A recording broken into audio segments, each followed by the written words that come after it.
You're live. Okay, it's not a picture this time, is it? Okay, so here's what we've got. So, hamstring mobility test or hip range of motion test. Okay, you should be able to hinge at your hips, so lock your knees out.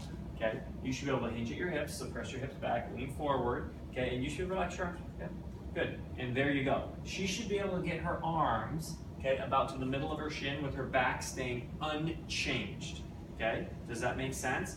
Like, funny enough, like that's right at about the position where you would pick up a barbell to do a deadlift. Okay, so you should have that range of motion with your knees locked out and straight. Come on, stand up. Okay, if she's overextended, because when she's overextended, she'll be pulling herself forward with all these like anterior structures here. Okay, and this is how a lot of us run. Okay, so get, like open up that rib cage. Good, and now try and do the same thing, overextended. Okay, and sometimes you can find like a greater range of motion or even the same range of motion. Ooh, look at that. Okay, but she's broken. Okay, she is no longer showing the functional range of motion at the hips. So come on up. Okay, so before you ask someone to hip hinge, belly tight, butt cheek squeeze. Okay, and can you show me how far you can hinge at your hip without bending at your knees at all and keeping this back neutral? Okay, perfect. Yoga Except teacher. for look at this. Right, that's not neutral. Is that neutral? See that round? Yep, so she's still not neutral. So I'm like, okay, come on all the way up to the top. Okay, show me that you have a curve in your lumbar spine. Oh, back here. Yep, show me that you have a curve here. Yep, get up nice and tall. Good. Now, again, hinge at the hip. Good. And we'll see if it changes. You can see, boom. Can Yep, you I see? felt it. Yep, and you can see like her shirt starts to separate. So that's her bottom position. This is normal. Again, hands middle of the shin. Okay, fixes for this. We're going to talk about two things. Number one, we've got a little crossball for me and I'll get on this. Okay, so there's two things. One is, we've talked about this before, where we said, load up at the hip, okay, and let's create some shearing, okay?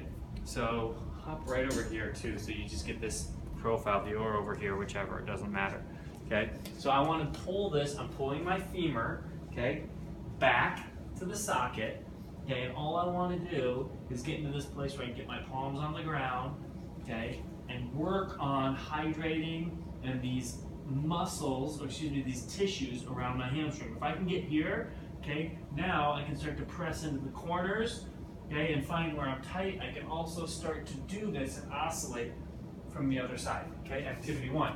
Activity two, I want to create some distraction, okay, but this time I'm going to distract my hip to pull it out of the socket. Are we still rolling there? Wow. Okay, I'm going to create some distraction to pull my hip out of the socket. So the band goes here. Okay, and lucky for me, I've got this treadmill to push against. Okay, so now my hip is being pulled out of the socket. And when it's out of the socket, all the way out, I can move in greater ranges of motion. So now I'm gonna grab my leg, and I could never probably do this without this band. Okay, but I can do the same thing here, and I can kind of pick where I wanna go to hunt for what's tight. Ooh, there's something tight there. Okay, so, and then if I can get this locked out and straight, then I can kind of move even more at the hip. Okay, I'm just not that mobile. Okay, same idea.